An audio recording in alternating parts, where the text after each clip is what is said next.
Sur le site. C'est un événement qui mobilise beaucoup de monde.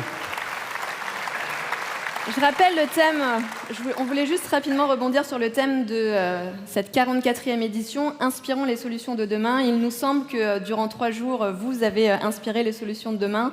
Alors on voulait juste conclure en vous disant allez-y avec le cœur et les tripes, évidemment.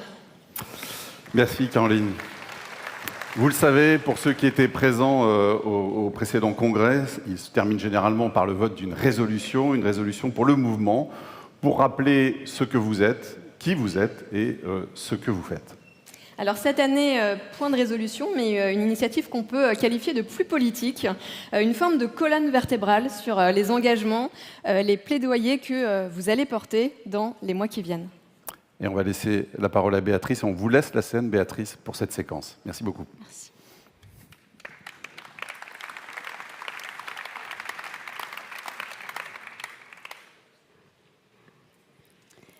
Hier, notre président Éric Chenu se faisait l'écho devant la ministre d'un projet porté par tout un collectif, par notre mouvement. L'appel à l'organisation d'états généraux de la santé et de la protection sociale. C'est un appel qui s'inscrit vraiment dans un contexte particulier. Nous sommes à un moment charnière et un moment politique clé.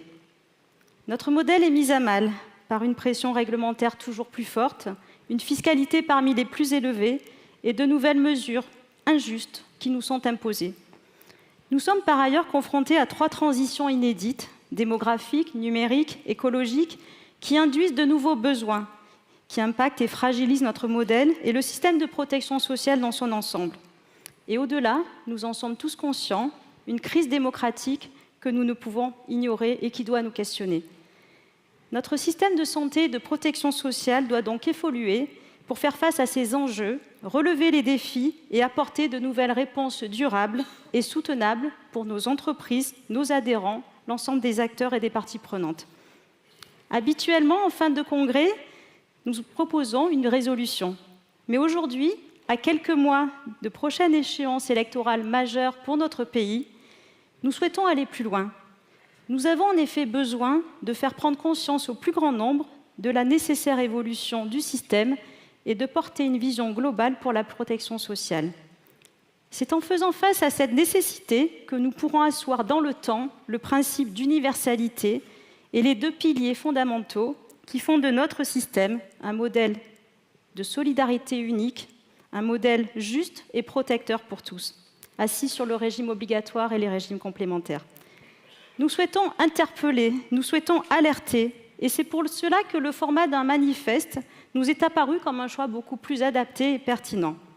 Ce manifeste, vous l'avez reçu, il est un véritable outil d'influence. Il est volontairement court car il se veut percutant. Nous devons donc collectivement définir des priorités et nous avons fait des choix. Il s'articule autour de 4 thématiques et propose des solutions phares. L'égalité par la citoyenneté sociale, faciliter l'accès aux droits, faire de la protection sociale un élément constitutif d'une véritable citoyenneté. La durabilité par l'efficience, faciliter l'accès aux soins, optimiser les dépenses et les recettes, partager les compétences. La révolution de la prévention pour amorcer véritablement le virage préventif. Et enfin, la révolution intergénérationnelle et ce devoir de solidarité qui nous lie. Je ne vous en dis pas plus, car nous avons souhaité que cette séquence soit portée collectivement, comme nous avons construit ce manifeste avec l'ensemble des acteurs du mouvement. Et donc je remercie Cathy Quesnay-Hervé, directrice générale de Clésiamut, Sabrina Gervais, vice-présidente d'Apivia Mutuelle, Massif Mutualité, pour le groupe AEMA, et Stéphane Junique, président du groupe Vite, à me rejoindre sur la scène.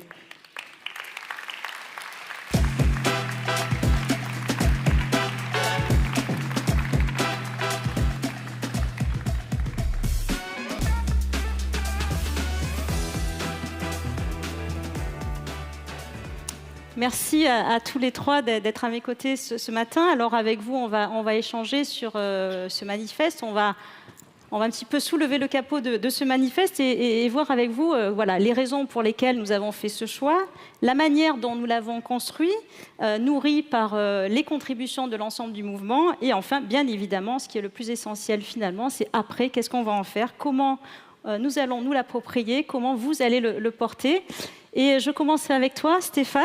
Est-ce que tu peux nous dire pourquoi ce choix, pourquoi un manifeste? Et de ton point de vue, pourquoi il est plus opportun qu'une résolution? Je pense que tu as répondu à travers ton propos introductif. Nous sommes dans un moment qui est un moment particulier, un moment de rupture et puis un moment de choix. Et on l'a vu tout au long de ce congrès, il est nécessaire de pouvoir prendre la responsabilité de porter dans ce moment, avec responsabilité, au fond, un certain nombre de visions. Et donc pour ce moment, il était important, et c'est ce à quoi répond ce manifeste, de défendre une vision de l'avenir, mais je crois plus encore d'appeler au changement. Parce que, je veux quand même le souligner, nous ne sommes pas simplement un syndicat professionnel. Nous sommes un mouvement qui est un mouvement acteur de transformation sociale dans notre pays. Et donc ce manifeste, je pense qu'il est d'autant plus important que, enfin vous l'avez vu, je ne sais pas vous, hein, mais le discours de la ministre, moi je suis resté sur ma faim. Je suis resté sur ma faim, non pas parce qu'on connaît tous la situation d'instabilité politique et de fragilité du gouvernement dans cette période. Mais je veux simplement qu'on mesure le fait que, quand Catherine Vautrin, ministre de la Santé, sur un des sujets de préoccupation majeure, l'avenir de la santé et de la protection sociale, n'ose plus partager sa vision avec nous, cela m'interroge sur l'impuissance politique. Rien n'aurait empêché la ministre de dire « Je ne suis pas sûr de rester parmi vous encore quelques mois ou un an ». C'est un acte de lucidité. Mais parce que je respecte la mutualité française, parce que vous êtes un mouvement qui est un mouvement ancré sur les sujets qui concernent mon ministère, je vais avec vous partager ma vision de la stratégie nationale de santé qui, je vous le rappelle, aurait dû être approuvée depuis 2023 dans notre pays. Nous n'avons toujours pas de stratégie nationale de santé qui, je pense, est une boussole qui nous manque pour jouer pleinement notre rôle, de pouvoir partager avec nous quelques convictions. Et même sur la taxe, si elle a la conviction que c'est bien pour les intérêts du pays et de la sécurité sociale, qu'elle le partage avec nous. Mais plus encore, de ne pas partager la méthode, parce que l'État ne pourra pas tout faire. Moi, ça m'a posé problème hier. Et comme le manifeste, je crois, répond à ces différents éléments, je pense en effet que c'est un texte qui est beaucoup plus important qu'une résolution. Et David Jez, tu vois, Béatrice nous invitait au fond à répondre à cette salve d'avenir, et bien je pense que ce texte y répond. Merci Stéphane. Alors, il répond ce texte avec de la méthode, un principe d'action, mais un principe d'action pourquoi? Moi, il y a deux choses qui me plaisent, et je le dis parce qu'on a la chance d'avoir eu pendant ces 3 jours des acteurs de la société civile, des partenaires, et notamment on a ce matin 2 acteurs majeurs des confédérations syndicales qui sont des partenaires importants pour nous. Je salue Jocelyne Cabanal de la CFDT et puis Dominique Corona pour l'UNSA. Merci de votre présence. Pourquoi j'y fais référence? C'est que bien sûr c'est un texte qui exprime une volonté. C'est-à-dire, on est prêt à agir en approuvant ce texte. On est prêt à proposer, à co-construire. Mais ce texte, il a une vertu, et je pense que c'est dans l'esprit de ce que porte notre président, Éric, c'est que la fédération seule ne pourra pas réussir face à ces grands défis qui nous attendent. Il est important que le mouvement soit donc ouvert. À travers les états généraux de la santé et de la protection sociale, l'objectif pour nous, c'est de dire chiche. Est-ce que nous, les acteurs de la société civile, les acteurs de la santé et de la protection sociale, nous sommes en capacité, ensemble, pas simplement de poser un diagnostic, mais également de mettre sur la table des propositions, des éléments qui nous engagent. Et donc la vertu que j'y vois à travers ce texte, et donc le pourquoi, c'est de pouvoir embarquer, de pouvoir être un acteur qui contribue à ce rassemblement, je le pense, des acteurs de la transformation sociale qui est extrêmement importante et qui s'inscrit pleinement, je crois, dans la tradition mutualiste. Voilà, c'est pourquoi ce texte, il est en effet pour moi extrêmement important. L'ouverture et le fait d'embarquer. Merci Stéphane, tu as dit l'essentiel, on a bien compris le sens de ce manifeste et tous les enjeux aussi qu'il y a maintenant à le porter et à embarquer, comme tu viens de le dire. Je me tourne maintenant vers Cathy. Cathy, alors est-ce que tu peux, toi, nous expliquer un petit peu le sens de ce choix et surtout la manière dont nous avons construit collectivement ce manifeste? Comment ça s'est passé? Alors, ce manifeste, surtout, il n'a pas été conçu entre quelques personnes dans un cercle restreint. Justement, dès le début, nous voulions véritablement qu'il soit le fruit d'une démarche collective, profondément démocratique, pour qu'il reflète ce que nous sommes. Un mouvement engagé, un mouvement ouvert et capable aussi de faire des choix. Alors concrètement, pour élaborer ce manifeste, nous avons commencé par un travail dans nos instances, avec des débats parfois exigeants, mais toujours constructifs. Et nous avons ensuite très vite élargi avec des ateliers de réflexion, des échanges entre structures. Et nous avons mis en place également une consultation nationale qui s'est déroulée du 15 mars au 15 avril de cette année. Et cette consultation, elle a rencontré un vrai écho. Nous avons reçu près de 50 contributions d'unions de représentation et de groupements de tout livre, représentant tous les métiers. Mais au-delà de ce chiffre, bien sûr, c'est la qualité des analyses avec des propositions très concrètes, également des remontées de terrain enracinées et au final, une vraie cohérence. Il y a 3 grands types de priorités qui sont revenus.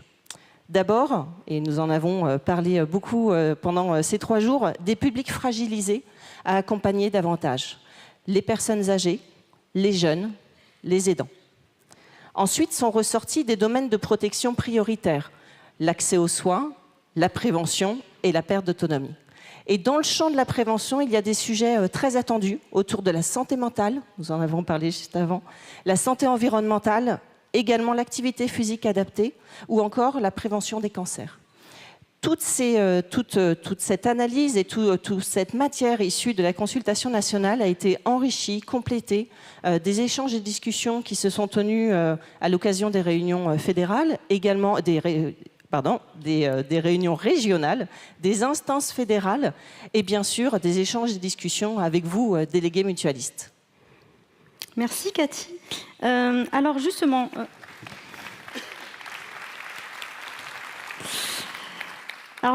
concrètement, qu'en est-il ressorti de ces échanges? Alors, ce qui est important de souligner, c'est que malgré notre diversité, nous sommes parvenus à des choix clairs et partagés. Alors, ce n'est pas si simple. Choisir, c'est aussi renoncer. Et ce n'est pas forcément dans notre culture mutualiste, où nous avons plutôt comme réflexe de vouloir tout porter.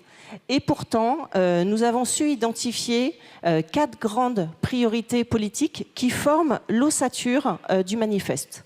Alors attention, cela ne veut pas dire que nous renonçons à d'autres combats. C'est important et là-dessus, nous étions clairs collectivement. Choisir n'exclut pas les autres sujets. Nous continuerons de porter d'autres propositions dans d'autres cadres, mais bien sûr toujours avec la même détermination qu'on nous connaît. Vous l'avez compris, ce manifeste, c'est bien plus qu'un texte. Il est vraiment le reflet d'un processus démocratique. Il nous ressemble parce qu'il traduit notre culture du débat, du collectif et de l'écoute. Et il nous rassemble parce qu'il a été construit avec et par le mouvement et sur la base véritablement d'une très forte mobilisation du terrain. Alors, j'ai envie de dire, le manifeste, finalement, ce n'est qu'un début. Maintenant, c'est aussi à nous tous de le porter, de l'incarner, de le diffuser le plus largement possible. Et ça, désormais, c'est véritablement entre nos mains, à tous. Merci, Cathy. On l'a bien entendu à travers les propos de chacun, de Cathy et de Stéphane. On a bien compris que ce manifeste, c'était le manifeste porté par un collectif, le manifeste de tout un mouvement. Ce n'est pas le manifeste de la fédération.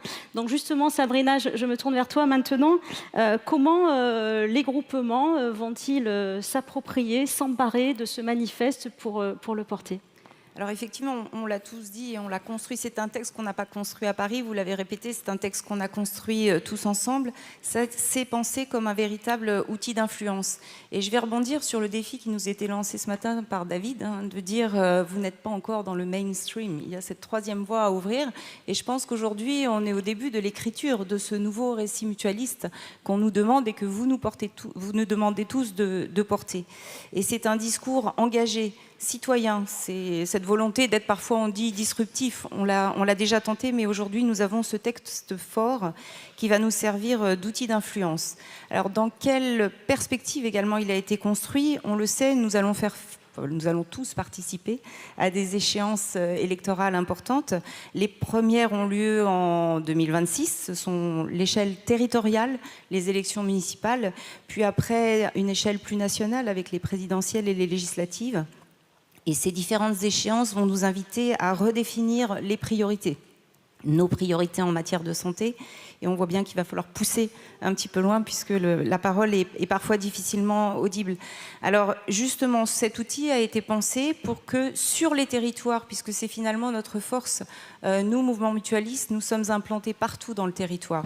Et c'est cette manière dont chaque mutuelle va pouvoir s'approprier le texte, mais au-delà de chaque mutuelle entité institutionnelle, c'est chaque délégué et plus loin chacun des partenaires que nous allons rencontrer, nos parties prenantes, partenaires classiques de nos actions, mais on souhaite vraiment ce texte, comme vous l'avez dit, un outil simple dans sa compréhension qui reprend quelques idées excessivement précises et claires des enjeux que nous souhaitons porter.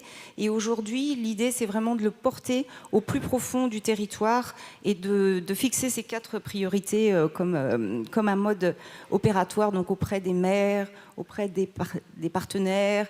Et j'ajoute une dernière catégorie aussi.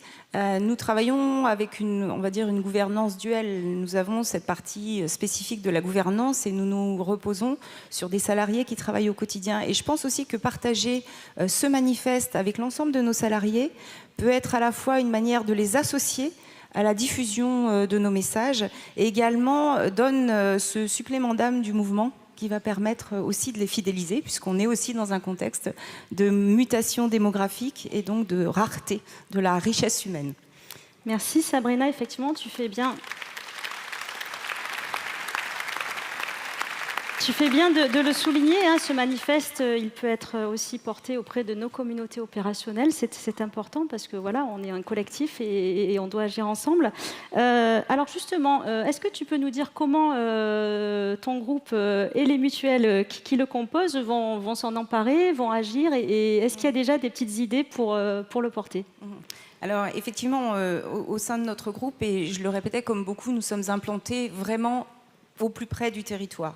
Donc nous avons évidemment décidé de partager ce texte avec nos délégués nationaux, nos délégués de proximité.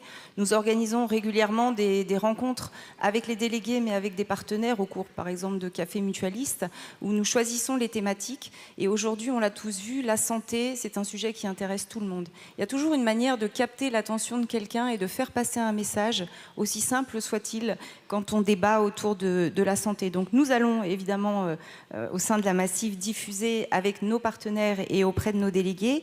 Et plus largement, dans le cadre du groupe AEMA, on est dans une stratégie d'influence. On utilise différents outils des plaidoyers, mais bien évidemment, le manifeste va faire partie au sein du groupe AEMA des éléments que nous allons porter dans le cadre de nos actions d'influence.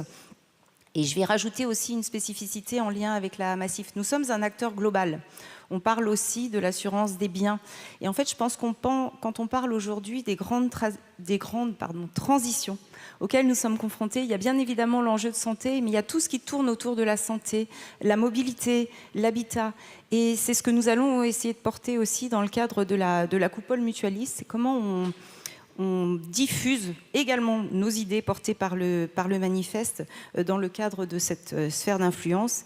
Et enfin, je finirai par rappeler le modèle d'organisation un petit peu spécifique de la Massif, qui fonctionne sur des sensibilités, avec un travail collaboratif et le fait de la recherche d'un consensus systématique avec les organisations syndicales.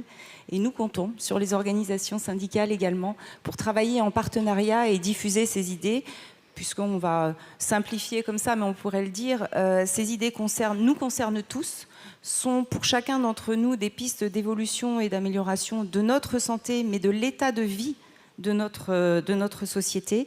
Et je rebondirai et je finirai là-dessus sur une petite phrase qui a été dite ce matin. Avant, l'engagement a changé. Avant, on demandait beaucoup à certains. Aujourd'hui, chacun d'entre nous est capable de faire infuser pour que beaucoup s'emparent d'un petit peu, et ce petit peu fera beaucoup. Exactement.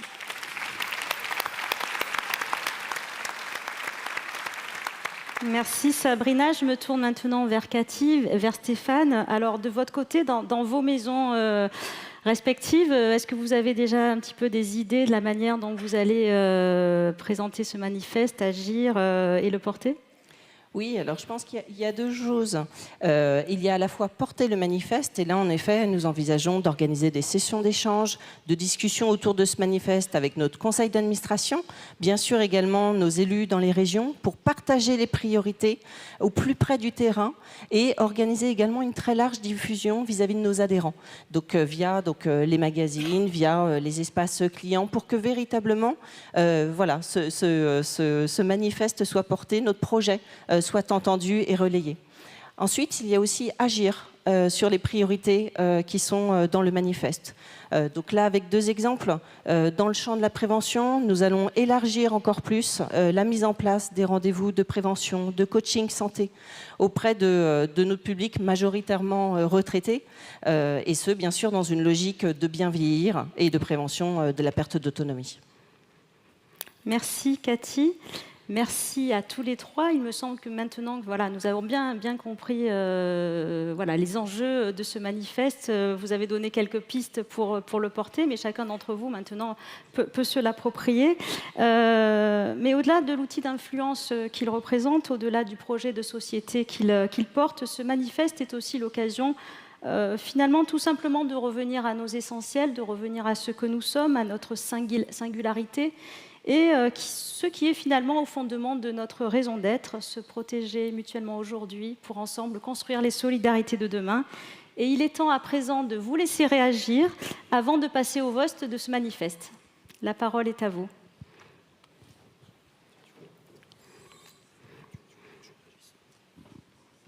Pardon, j'ai oublié Stéphane. Excuse-moi Stéphane. Comment J'ai l'habitude. Je suis désolée. Ne m'en veux pas, je suis désolée. Non, on va prendre des questions. On prend une question et puis tu complèteras après. Désolée Stéphane. Bon, on prend une question. Il fallait bien qu'il y ait un petit loupé. Hein.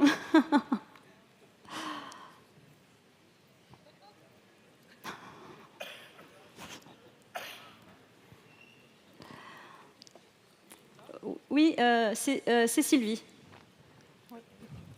Donc Sylvie Benjaber, je suis la présidente de la Mutuelle Familiale.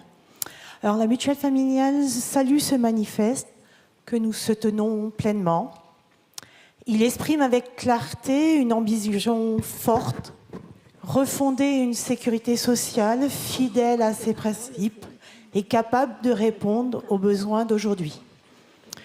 Une sécurité sociale protectrice, émancipatrice, solidaire, adaptée aux transformations sociales, environnementales et démocratiques de notre époque. Nous saluons aussi son mode d'élaboration. L'appel à contribution a permis à chacun d'exprimer ses attentes, parfois ses divergences, et c'est une richesse.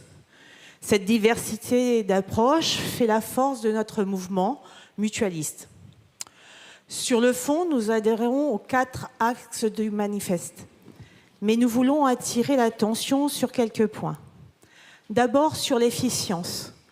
Oui, elle est nécessaire, mais responsabiliser, oui, culpabiliser, non. L'éducation à la santé, l'accompagnement des patients et des professionnels doivent primer sur la contrainte.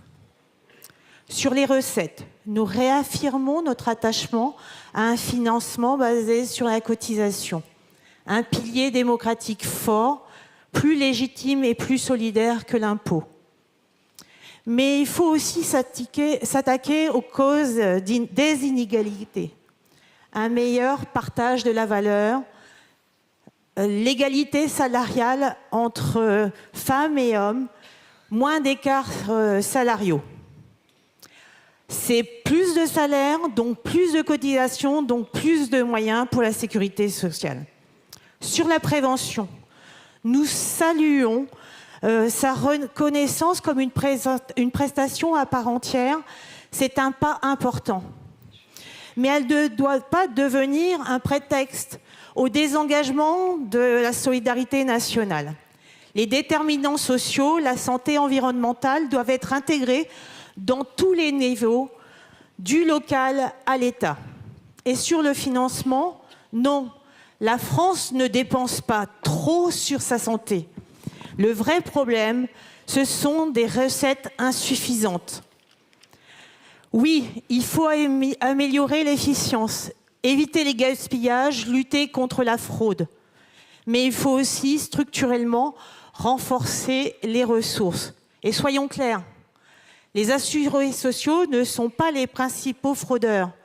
Les vrais détournements viennent d'acteurs organisés, dont des professionnels de santé, et ils doivent être sanctionnés sans ambiguïté. Deux démarques sur la démocratie. D'abord, les contrats collectifs obligatoires bousculent notre modèle mutualiste.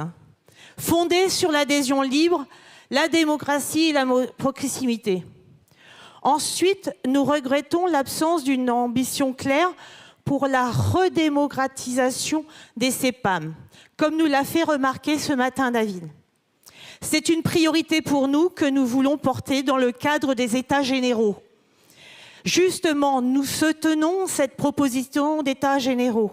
Elle rejoint les conclusions de nos ateliers militants lors de notre propre dernière Assemblée générale. Pour conclure, ce manifeste offre une base solide pour reconstruire une sécurité sociale universelle, ambitieuse, durable, au service d'une société plus juste. Nous sommes d'accord avec Éric Chenu, il s'agit bien d'une bataille idéologique. Mobilisons nos militants, nos adhérents, l'opinion publique pour remettre la solidarité au centre et réaffirmer un projet de société en rupture avec les logiques de financiarisation. Et comme l'a rappelé la ministre et David ce matin, on ne peut terminer sans évoquer Ambroise Croizat, inspirateur de la création de notre propre mutuelle. Jamais nous ne tolérerons que ne soit renié un seul des avantages de la sécurité sociale. Nous défendrons à en mourir et avec la dernière énergie cette loi humaine et de progrès.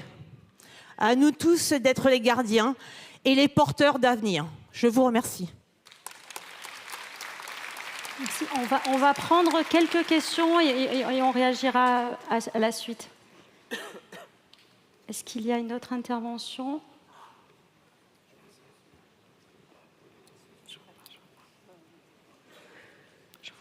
Ici.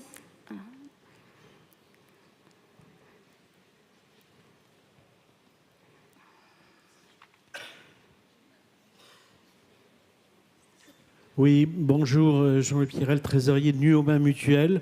Moi, je me sens tout à fait à l'aise, effectivement, avec vos travaux.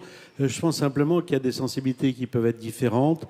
Et vous ne serez pas étonné en tant que trésorier que moi, je préfère dépenser mieux que dépenser plus.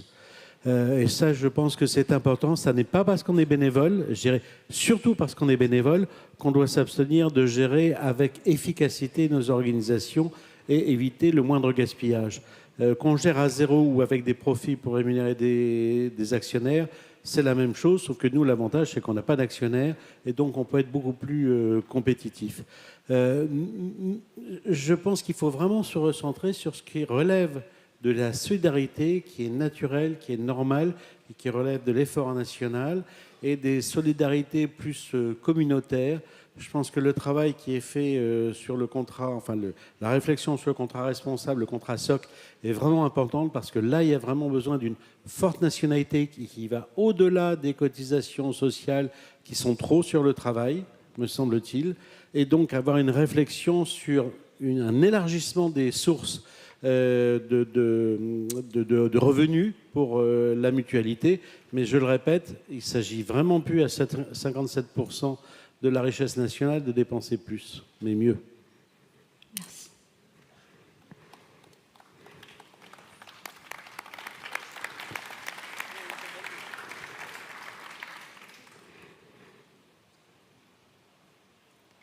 Je vois pas.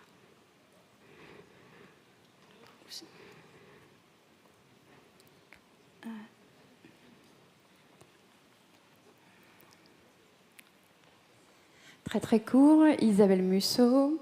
J'ai participé comme d'autres à ce projet et je pense qu'à ce stade, il est important que chaque groupement s'en empare et mette en place une stratégie pour irriguer ce projet. On a des enjeux majeurs devant nous dans notre organisation, mais également politiques majeurs, les élections à venir, pour que la santé soit au centre du sujet, au sens large du terme. Et il est important que chacun dans nos groupements, comme c'est proposé, on mette en place une stratégie pour faire en sorte que ce manifeste vive, soit un outil d'influence, soit un outil, soit une boussole pour l'ensemble du mouvement également.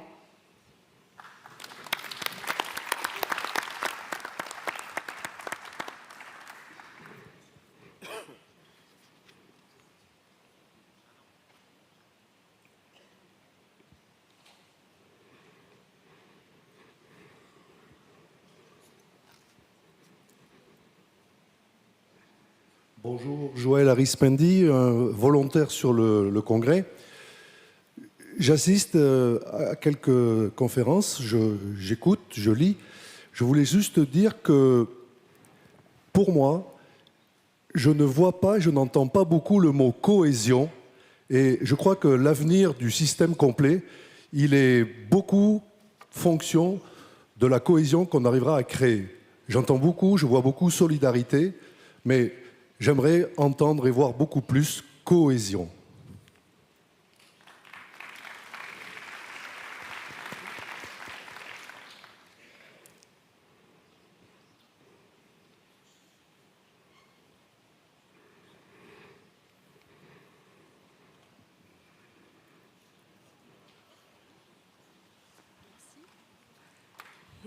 Bonjour à toutes et à tous, Amélie Amor, Apivia Massif Mutuel.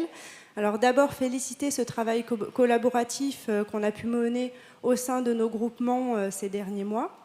Alors moi, j'avais une question plus territoriale. Alors ce manifeste, il se veut avec des grandes propositions plutôt d'ordre général et pour le système de santé, on va dire au national. Est-ce que nous, en région, on pourra aussi s'emparer de ces sujets-là et proposer des questions finalement qui appartiennent à nos territoires? Parce que chaque territoire a ses propres spécificités et puis ses propres problématiques en matière de santé.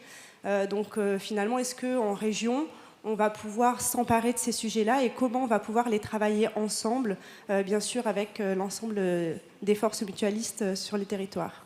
Merci.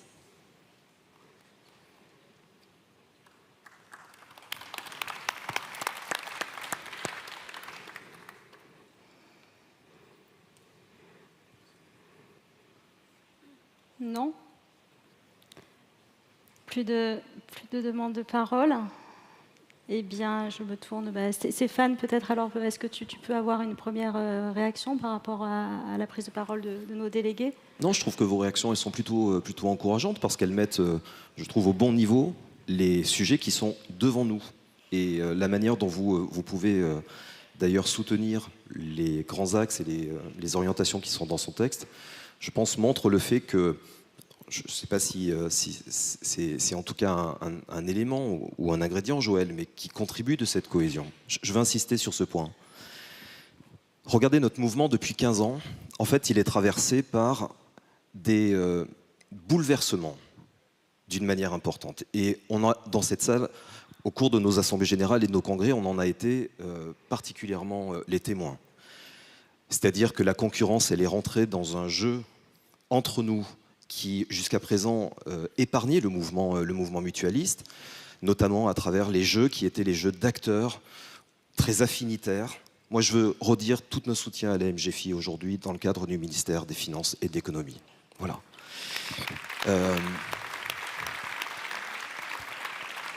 Je sais qu'il y a eu aussi, parce qu'il y a eu une concentration de notre mouvement.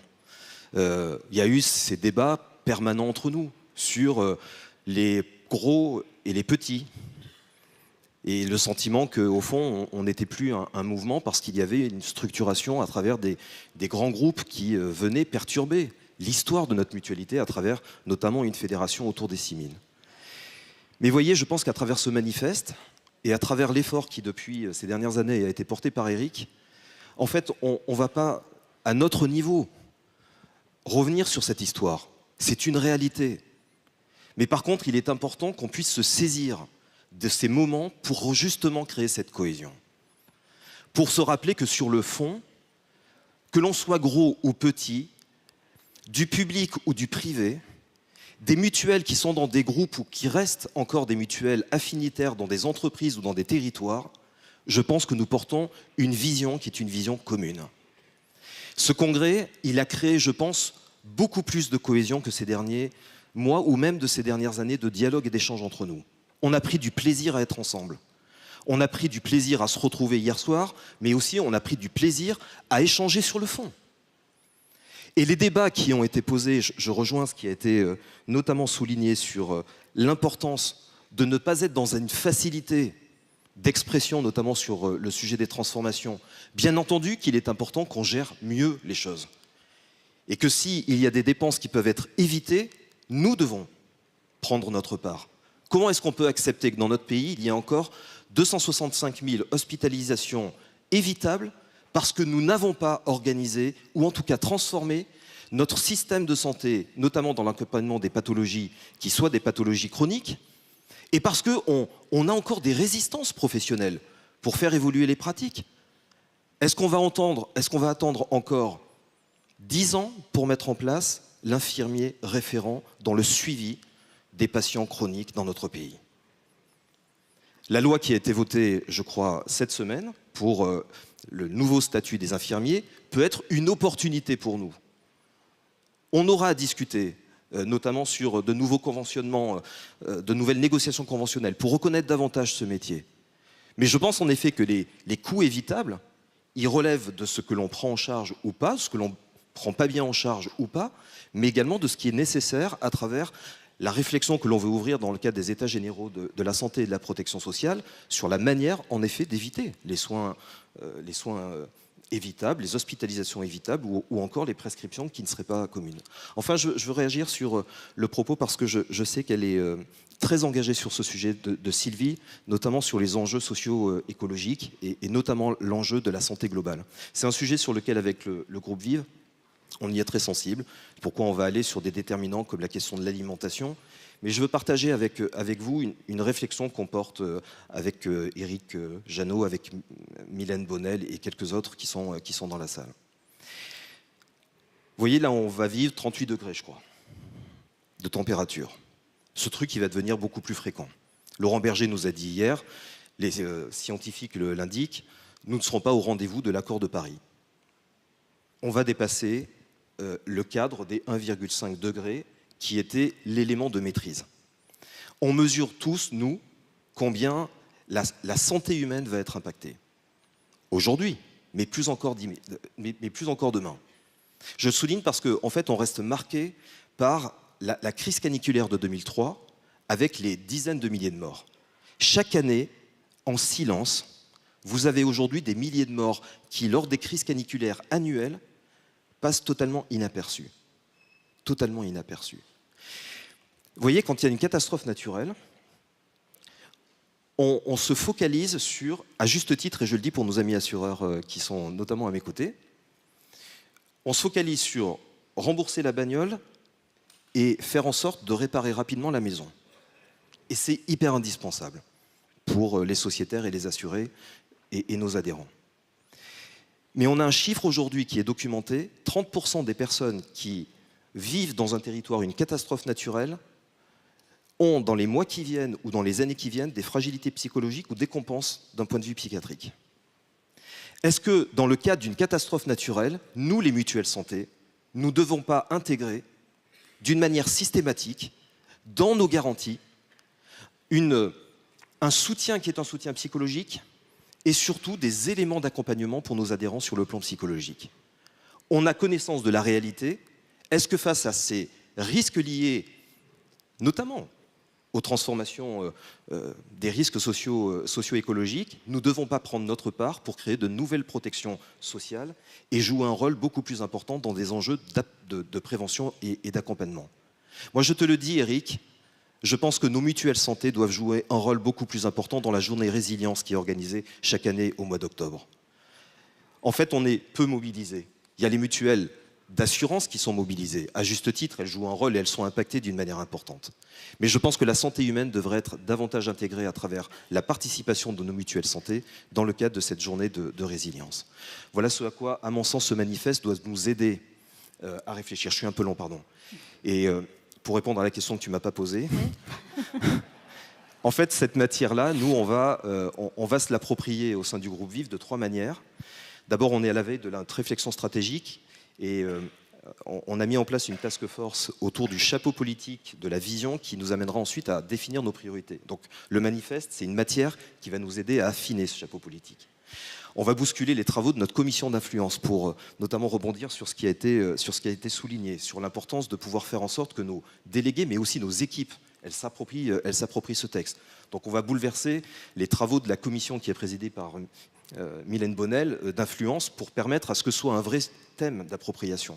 Mais je rejoins parfaitement ce qui a été souligné par Sabrina et puis par Cathy sur le fait que notre rôle, parce que nous sommes en effet des entreprises, c'est de mettre en œuvre concrètement les orientations de ce texte.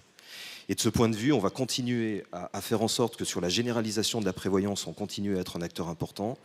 On va se développer et continuer à apporter des stratégies d'investissement d'une manière forte sur le livre 3 et sur l'offre de soins et d'accompagnement. Ne lâchons pas ce terrain. C'est un formidable levier de proximité, mais plus encore d'engagement.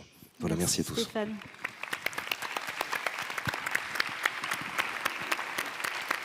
En rebond à l'interpellation de Joël tout à l'heure sur la cohésion bien sûr elle est indispensable plus que jamais au sein de notre mouvement en interne, mais à travers l'appel aux États généraux de la santé, la cohésion on l'espère aussi avec l'ensemble des acteurs qui vont co-construire le système de santé et qui y participent. C'est une cohésion qui sort de nos frontières mutualistes. Et puis par rapport à ta question, nous allons dérouler bien sûr des feuilles de route pour aussi vous accompagner, vous aider à porter tous ces beaux projets. Et je pense que nous n'oublierons pas non plus les questions de territorialité. Sabrina, Cathy, un dernier mot en réaction à la salle ? Je crois que les réactions montrent déjà qu'il y a une appropriation quand on parle déjà de déclinaison dans le territoire. Voilà, je crois qu'il faut que nous poursuivions, que nous soyons engagés pour cette diffusion, pour porter, pour incarner ce manifeste surtout. Voilà, il y a des élections, on parlait des élections municipales, des élections présidentielles. Il faut une diffusion la plus large possible. Donc voilà, poursuivons et engageons-nous. Merci Cathy. Sabrina ? Et moi, je finirai en disant qu'on nous a dit hier, quand on est engagé, on se sent mieux. Donc je pense que chacun, nous pouvons être engagés et positifs et optimistes dans la capacité que nous avons à incarner un nouveau message et une nouvelle voix, et que ce faisant, nous irons tous bien mieux comme ça. Merci à tous les trois. Merci à tous les trois. Merci pour vos réactions.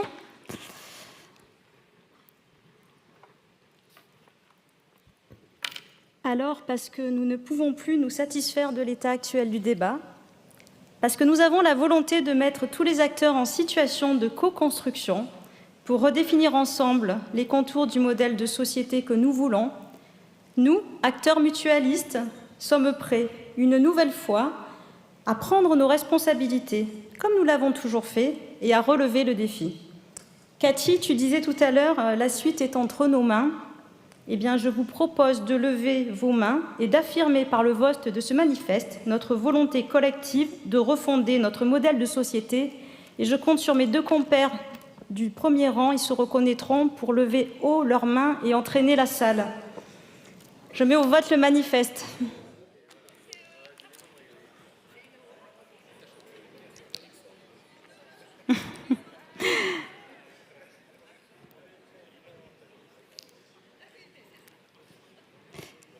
Merci beaucoup à toutes et tous pour ce beau moment de rassemblement et de cohésion mutualiste.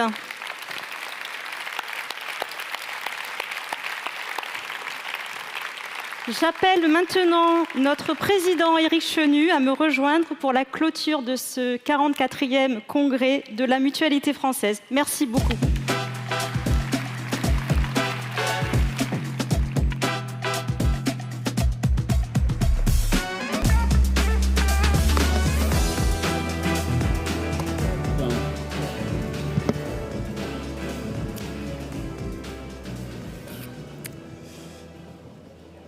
Bonjour à toutes et à tous. Ravi de vous retrouver pour ce moment de clôture. Alors je vais commencer, c'est la coutume, mais c'est aussi extrêmement sincère, par un certain nombre de remerciements.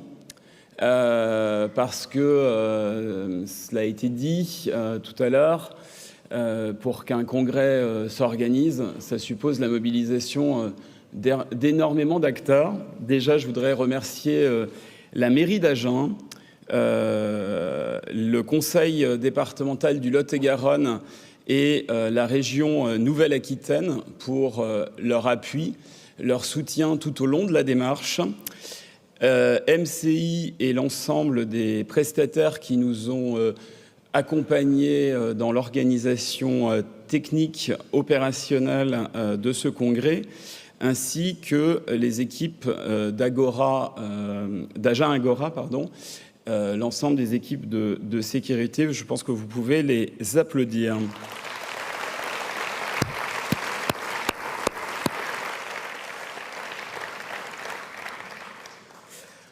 Si on est là, c'est aussi parce qu'il y a eu la mobilisation d'une union régionale. Et donc, j'appelle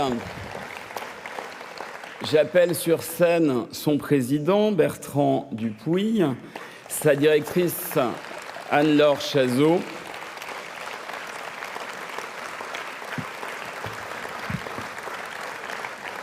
lors de l'Assemblée générale, mercredi matin, vous avez vu le dynamisme des RAPS pour ceux qui étaient à l'Assemblée générale et qui nous ont mis en mouvement. Donc ça vous donne une idée de ce que ça doit être le quotidien dans cette région. Et je voudrais, aux côtés d'Anne-Laure et de Bertrand, appeler sur scène tous les volontaires qui, depuis 3 jours, mais au-delà, accompagnent, se mobilisent pleinement avec énergie, sourire et disponibilité.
Merci à toutes et à tous pour votre engagement.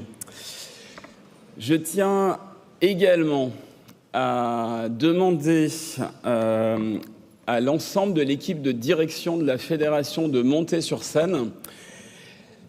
Séverine Salgado, la directrice générale, Delphine Hernu, la directrice des fonctions transverses, Sophie de Capelle, la direction du service aux mutuelles et aux mouvements, Nicolas Ruel sur la direction numérique des services, Guénaël Onesser sur la DEPAM et Laure-Marie Issanchou pour la DEDAM. Anthony Ali pour le cabinet et Mélodie Deneuve pour la direction de la communication, de la relation extérieure, et Antonin Lefebvre, chef de cabinet à la direction générale et à la présidence.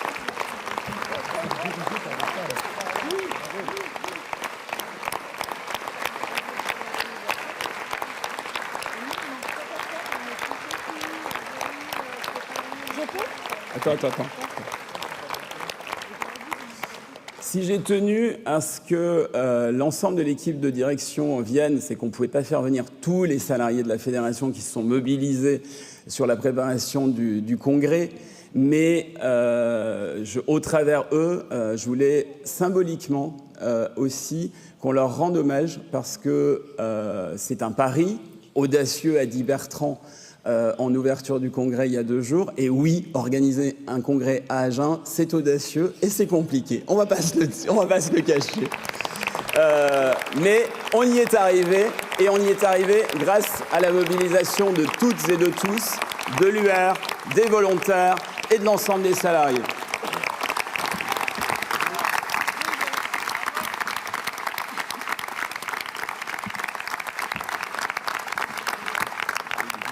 Et alors moi, je vais essayer un peu d'incarner toutes ces équipes qui ont travaillé pour la fédération. Et donc, je voudrais vraiment remercier...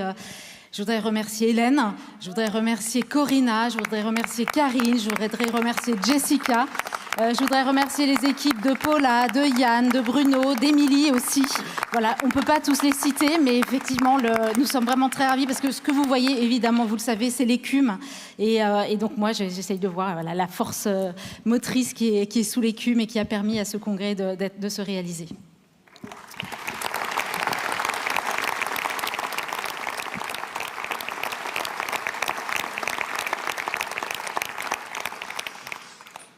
Je voudrais aussi remercier les instances de la fédération pour l'audace du choix d'Agen, parce que c'est le conseil d'administration qui a choisi. Et puis en profiter pour vous dire que ce matin, le conseil d'administration s'est réuni et a élu le bureau fédéral pour les 2 ans qui viennent.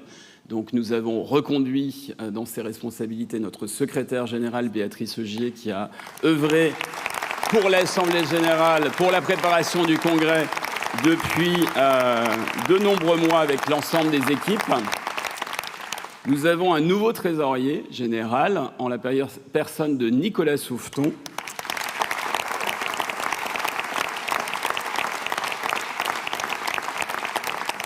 Les vice-présidents de la fédération sont Patrick Brottier, Stéphane Junique, Nicolas Gomard,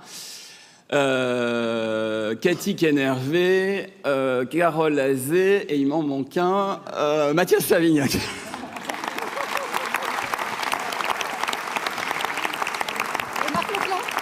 Et Marc Leclerc. Et ouais, j'ai pas compté les 7, j'en ai compté que 6, désolé. Et 8 autres membres du bureau. Je suis désolé pour les autres, je vais pas vous citer parce que là, je suis trop fatigué pour être sûr de... Bon, alors, Hélène Fourreau, Sabrina Gervais, parce que je sens qu'on me met la pression, et je suis dans la merde, Jean-Luc Garde, Christine Pouliquin-Sina, Isabelle Musso, Éric Janot, qu'est-ce qu'il y a encore ? Je suis sûr qu'il m'en manque.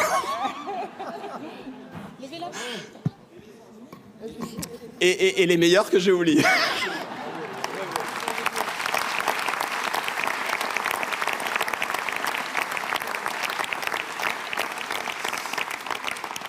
Ça a été dit ce matin sur la table ronde par Béatrice, par Stéphane, Cathy et Sabrina. Le congrès, c'est aussi tous les apports que nous ont amenés nos partenaires, les intervenants, qui ont, aux côtés des équipes de la fédération, enrichi les contenus, la fabrique des solutions, les agoras, les conférences inspirantes, les plénières, qui, je crois, ont été des moments extrêmement riches. Donc c'est excessivement important. Et puis c'est aussi la présence d'un certain nombre de partenaires de la mutualité, les représentants notamment des organisations syndicales. Je veux saluer Dominique Corona pour l'UNSA, Jocelyne Cabanal pour la CFDT, Alain Gautron pour Force Ouvrière, la représentante de la CFTC que j'ai croisée, Denis Gravouille de la CGT, et tous ceux et celles qui, de l'économie sociale et solidaire, comme Antoine Détourné, les organisations du Pacte du pouvoir de vivre, qui, à nos côtés, œuvrent pour faire vivre les solidarités, poser les sujets dans le débat, et, j'espère, seront à nos côtés pour les États généraux. J'y reviendrai.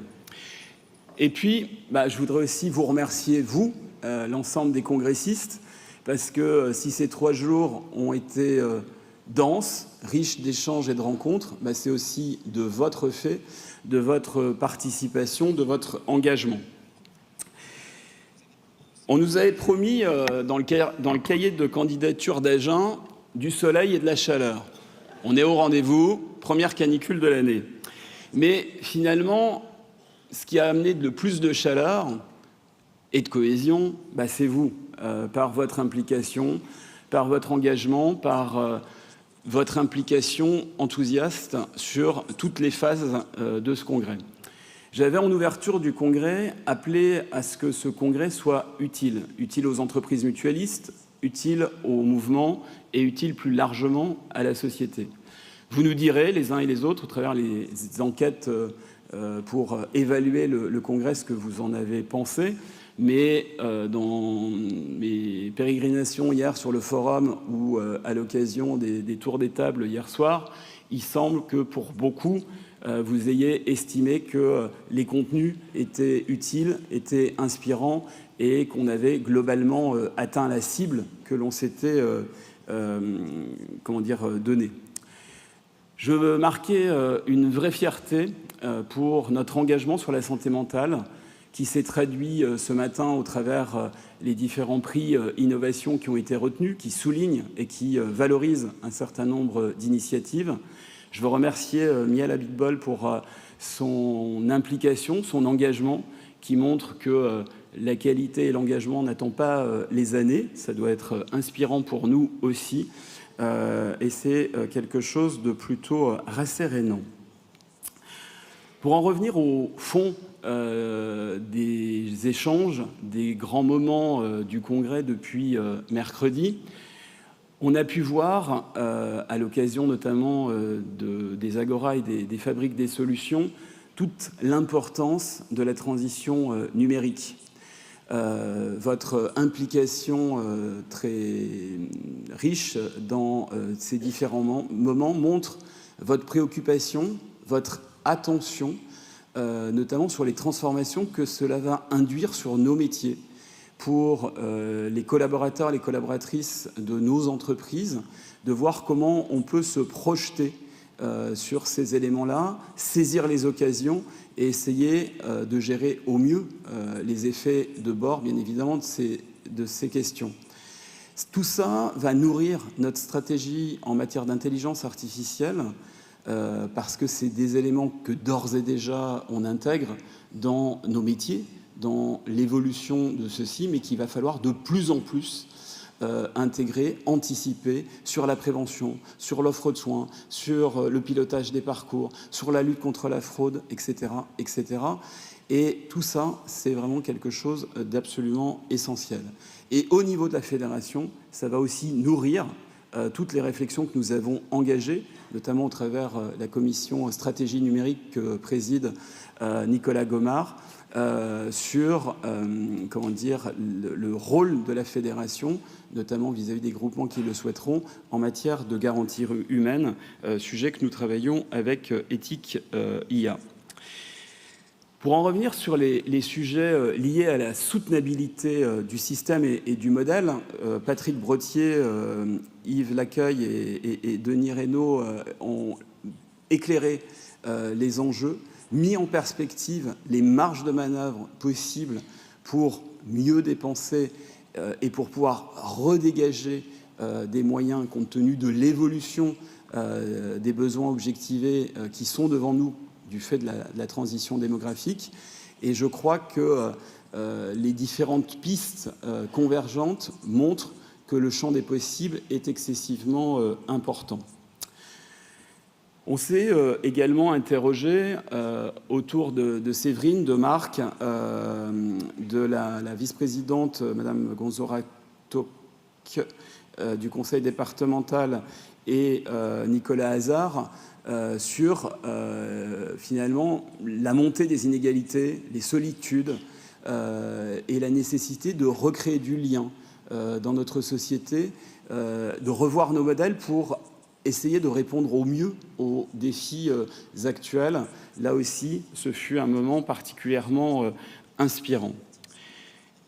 Et d'une certaine façon, ça répond en partie aux problématiques soulevées par Frédéric Gilly et Dorian Greuil mercredi en fin d'après-midi, quand ils ont questionné la manière de faire vivre la fraternité dans nos sociétés, de redonner des espaces à la démocratie dans le monde de demain, en finalement nous questionnant à savoir comment les acteurs de la société engagée, les corps intermédiaires, pouvaient être des traits d'union entre les individus, la puissance publique, pour recréer de la cohésion, recréer du lien et faire en sorte que personne ne subisse, personne ne se sente délaissé. Isabelle Rondeau et Carole Azé, avec Laurent Berger dans la deuxième table ronde hier matin, nous ont mis en perspective les enjeux sur comment on pouvait faire vivre l'engagement, comment on pouvait et on devait faire de nos organisations des lieux de transmission, d'éducation populaire pour porter l'ambition émancipatrice de notre mouvement. Dans les allées du Congrès, vous avez pu voir, outre les stands des mutuelles et de nos partenaires, un certain nombre de nos structures qui participent des communs du mouvement mutualiste. Je ne les citerai pas tous, mais je veux insister sur certains parce qu'ils font notre fierté, comme tous nos communs, mais ils sont des éléments essentiels pour porter l'innovation, porter le projet. Que ce soit la Fondation de l'Avenir, que ce soit Mutuel Impact ou Écoutez Voir, on voit là des leviers, des points de différenciation qui permettent de valoriser l'engagement concret de la mutualité, des mutuelles. Et ça, je pense que c'est excessivement important. Ça a été rappelé ce matin, Le Monde a titré mercredi sur le fait que les engagements de la COP de 2015, la COP de Paris, ne seraient pas respectés, les engagements de limiter la hausse des températures à 1,5 degré avant la fin du siècle. On a déjà trop dépassé un certain nombre de critères pour pouvoir y parvenir. Et je crois que la table ronde qui s'est tenue, auquel participaient Adrien Couret, Antoine Bellois et Christophe Samplès, ont largement éclairé les enjeux et surtout mis en avant les outils et la capacité que nous avions à pouvoir agir concrètement. Toutes ces réflexions doivent pouvoir nous permettre de conforter l'attractivité du modèle mutualiste, notre capacité d'être résilient, Stéphane vient d'insister sur cet enjeu-là, et d'adapter nos couvertures, d'adapter nos services pour pouvoir apporter un certain nombre de réponses. Être attractif pour nos salariés, être attractif pour particulièrement les professionnels de santé, dont on sait très bien toutes les difficultés aujourd'hui sur l'attractivité des métiers du soin et du lien. La ministre a elle-même fait allusion hier en insistant sur l'importance de tous se mobiliser sur cet enjeu.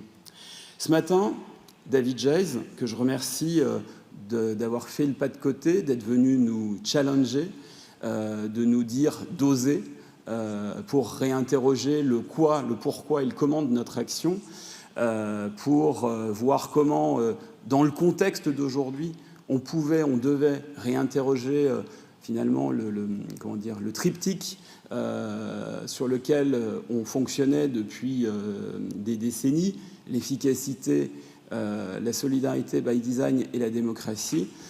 Et je pense que c'est des éléments extrêmement importants. J'ai beaucoup aimé son expression sur le fait qu'à force de suivre plusieurs lièvres, on devenait mièvre et qu'il nous fallait faire des choix pour gagner en efficacité et se redonner des moyens pour projeter de nouvelles innovations, répondre à de nouveaux enjeux pour notre société du berceau au tombeau. Je pense que c'est essentiel.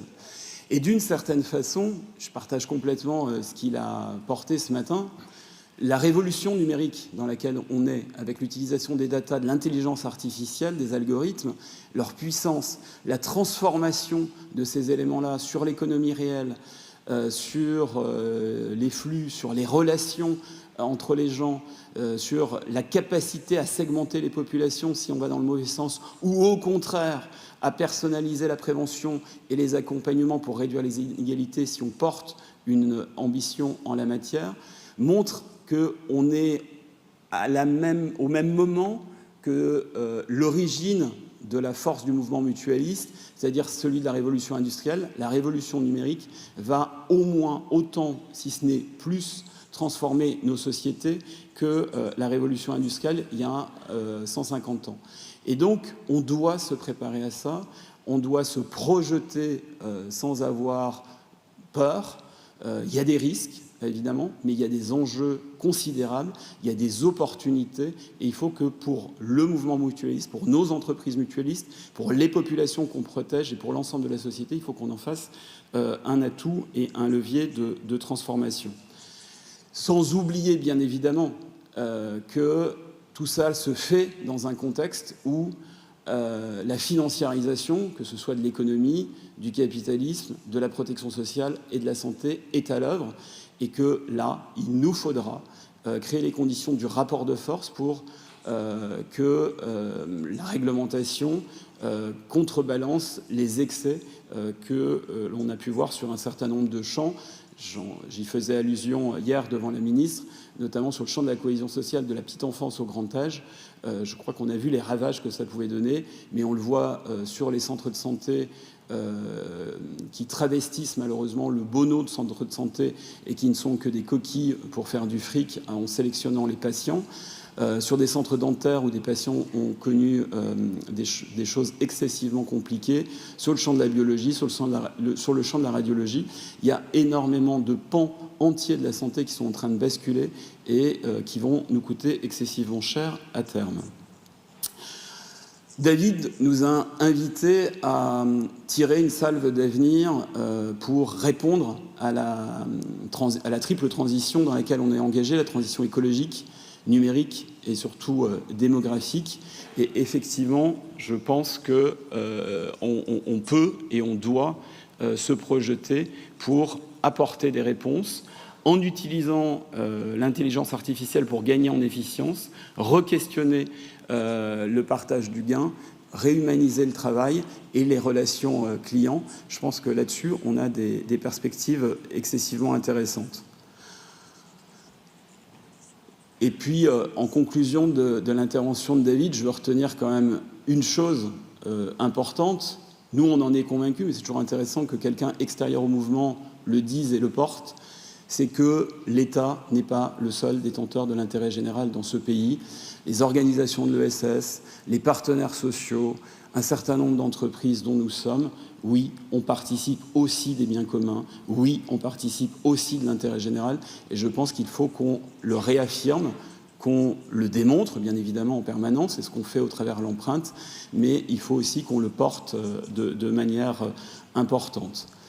Ce congrès, on l'a voulu utile pour refonder la protection sociale dans une troisième voie qui ne soit ni l'étatisation de la protection sociale, ni la financiarisation de celle-ci, qui nous semble mortifère autant l'une que l'autre. Cette troisième voie, soutenable, durable et surtout solidaire, on se doit de l'emprunter en s'appuyant sur les deux principes fondateurs, la responsabilité et la confiance, pour faire en sorte d'associer largement nos concitoyens à sa redéfinition, d'associer l'ensemble des acteurs engagés à la résolution d'un certain nombre de ces problématiques. C'est tout l'enjeu de ce que l'on veut porter. C'est ce que l'on veut, c'est ce qu'on a voulu incarner aussi au travers le manifeste, en faire un moment utile. Sabrina, Stéphane et Cathy ce matin ont montré, et vous, au travers les interventions que vous avez faites ce matin, comment on pouvait s'en emparer, le démultiplier, le faire connaître à nos adhérents, plus largement à l'ensemble de la société. Et donc, c'est à nous toutes et tous de retrousser les manches, de diffuser cela, de faire en sorte de faire une caisse de résonance pour toucher le maximum de gens, leur montrer que ces sujets-là les concernent au quotidien, que sur ces questions, ils sont légitimes à donner leur avis, à s'emparer des questions de santé et de protection sociale, parce que c'est notre bien commun. Jean-Luc Garde, le président du pôle mutualiste de Malakoff, nous le rappelle régulièrement dans les instances. La fédération initie, peut porter un certain nombre d'outils, etc. Après, c'est aux mutuelles, aux groupes, aux unions de s'en emparer pour les faire vivre dans le mouvement, mais surtout à l'extérieur du mouvement, si on veut gagner en influence. Je pense qu'on peut collectivement suivre ce conseil de Jean-Luc, à qui j'en profite pour lui souhaiter son anniversaire.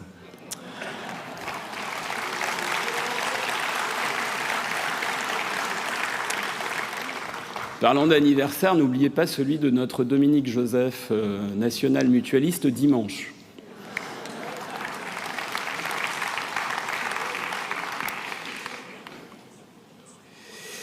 La ministre, hier, a acté de la nécessité de refonder notre système de protection sociale, même si elle ne nous a pas éclairé quant à la manière dont elle entendait le faire. Elle a reconnu devant les journalistes que nous avons rencontrés derrière que l'initiative de la mutualité de vouloir associer largement des acteurs et la population autour des états généraux de la santé et de la protection sociale serait un élément utile et qu'elle souhaitait pouvoir nous associer, nous mobiliser. Donc c'est un élément positif. Il va falloir bien évidemment qu'on réussisse la démarche, mais je pense que c'est un élément important. Stéphane y est revenu ce matin dans la table ronde. La ministre n'a pas confirmé devant vous sa volonté, la volonté du gouvernement qu'elle représente de confirmer la taxe au travers le projet de loi de financement de la sécurité sociale de 2026, rétroactivement sur l'année 2025. Mais je ne veux pas que vous fassiez d'illusions en partant d'ici. Elle n'a pas changé d'avis, elle l'a confirmé en sortant aux journalistes. Donc notre mobilisation reste pleine et entière, restera pleine et entière pour contester par tout moyen cette taxe, avec les autres familles de complémentaires. On est en train de s'organiser pour, au moment du PLFSS, démontrer l'inutilité, l'injustice et le caractère totalement inadapté de ce levier-là pour financer l'assurance maladie. On restera, et je sais que vous resterez pleinement mobilisés sur ces questions. Un certain nombre d'ouvertures ont été faites par la ministre, dont il faudra bien évidemment qu'on accompagne pour garantir la mise en œuvre concrète, puisque sur un certain nombre de points, ça supposera des changements de législation ou de réglementation, en tout cas des impulsions de la part du gouvernement, autour de la prévention, de la lutte contre la fraude, de la pertinence des prescriptions, de la responsabilisation des patients et des professionnels de santé, et sur la nécessité de restaurer la confiance de nos concitoyens, des assurés sociaux, dans la robustesse de notre protection sociale. Je pense que ce sont des éléments qui font écho, peut-être pas autant qu'on aurait pu le souhaiter, mais qui font écho à un certain nombre d'éléments sur lesquels on l'a interpellé. Donc je pense que c'est des points d'appui sur lesquels nous devrons capitaliser. À nous, si on veut gagner l'ensemble de ces arbitrages demain, de mobiliser les assurés sociaux en premier lieu, au travers les états généraux de la santé et de la protection sociale, que l'on va travailler avec celles et ceux de nos partenaires qui veulent y travailler avec nous, y concourir, pour faire en sorte qu'au travers une large consultation pour recueillir les doléances, les réflexions de nos concitoyens, on puisse agréger l'ensemble de ce matériau-là, en faisant en sorte qu'il se réempare de ce bien commun qui est la protection sociale, qui est là pour eux, par eux, qu'ils financent par leurs cotisations sociales et fiscales, et qu'on réinterroge, y compris jusqu'aux éléments d'association, de participation des assurés. Et puis, bien évidemment, au-delà de cette consultation, de comment organiser la réflexion avec l'ensemble des acteurs, l'ensemble des parties prenantes, autant au plan national qu'en région, pour être en capacité collectivement d'apporter un certain nombre de réponses aux problématiques qui ont été identifiées par beaucoup aujourd'hui, peut-être de problématiques qui remonteront de la consultation auprès des assurés sociaux, et puis de voir ensemble si on est capable de trouver des points communs. Je suis convaincu que sur beaucoup de sujets, on en trouvera, et il y aura peut-être des sujets sur lesquels ça ne sera pas possible, sur lesquels les positions seront trop importantes.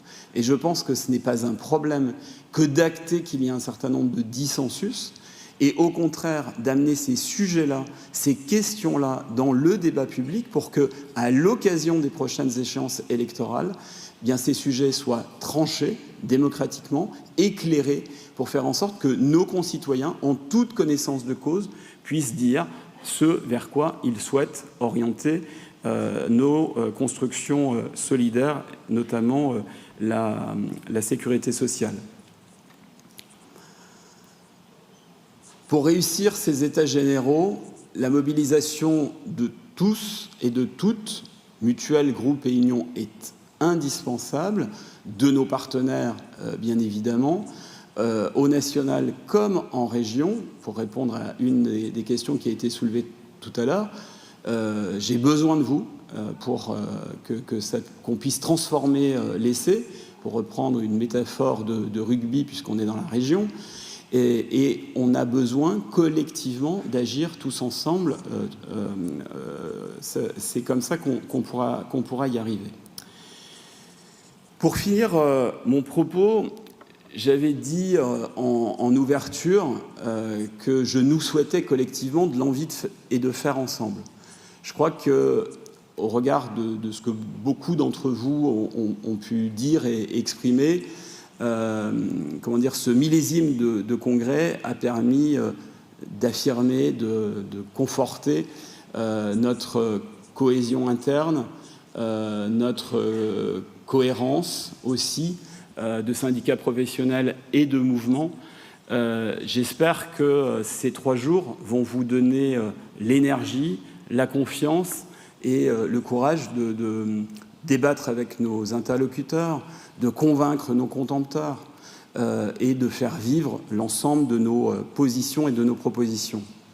J'espère que vous avez pris du plaisir pendant ces 3 jours, parce que ces congrès, c'est aussi cela, c'est à la fois se nourrir d'idées, de conférences inspirantes, d'échanges, de rencontres, mais c'est aussi des moments juste où on a le plaisir d'être ensemble, de prendre un verre sur la Mutale, de danser un rock endiablé avec Anne-Laure Chazot. Ça, c'était mon plaisir d'hier soir. De se marrer ensemble, de partager des moments ensemble, parce que c'est aussi tout ça, ce que nous a dit un peu Laurent Berger hier matin, c'est ça aussi qui donne l'envie de se retrousser les manches pour porter ensemble des sujets, des questions. Et donc, un peu en retrouvant l'esprit des banquiers mutualistes d'antan, c'est aussi ça qu'on essaye de faire vivre. Donc j'espère que vous repartez d'Agen avec la conviction que malgré les difficultés, les incertitudes, nous pouvons, nous devons, nous voulons agir.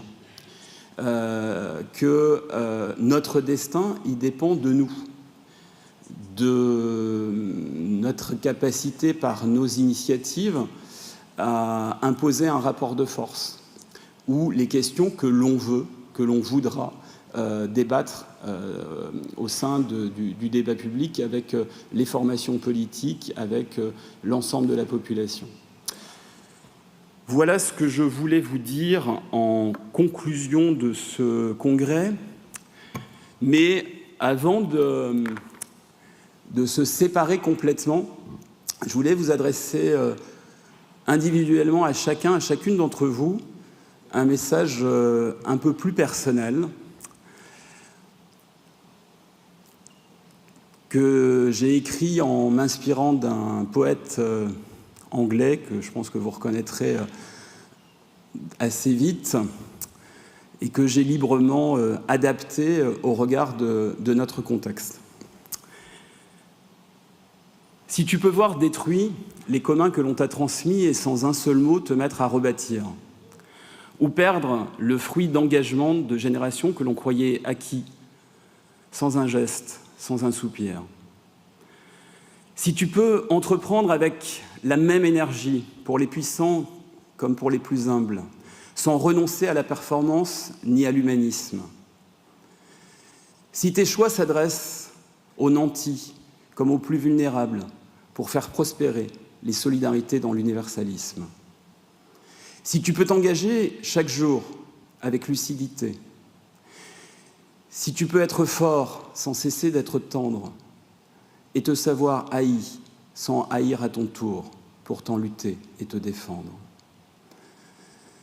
Si tu peux supporter d'entendre ton discours travesti par des gueux pour exciter des sots et te savoir trahi par un ami un jour sans rompre avec tes principes ou avec tes idéaux.